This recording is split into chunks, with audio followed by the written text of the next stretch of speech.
Sada na výrobu slizu. Stačí?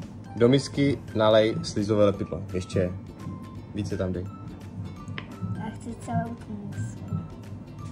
Chci plnit.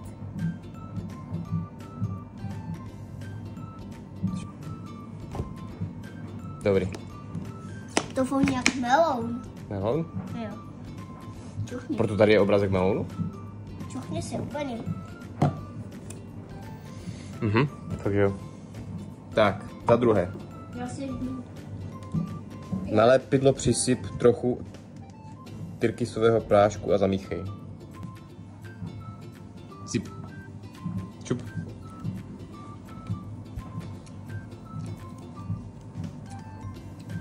Ukaž, co to máš? Jo, ty jak to točíš, tak si můžeš vybrat barvičku, jo? Kterou chceš.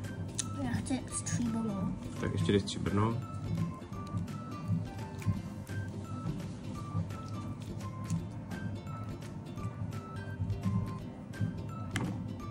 Už to zamíchat?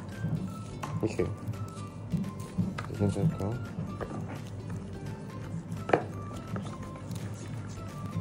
Za třetí. Po kapkách přidej aktivátor a míchej až do té doby, než se sliz začne oddělovat od misky. Po kapkách, jo? Dobré? Dej to vedle a míchej. A postupně budeš přilévat.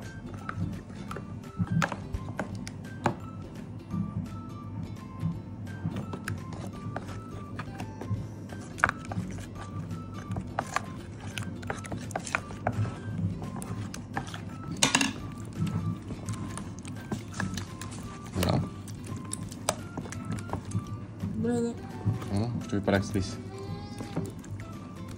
Chtělo to více aktivátorů. Hotové!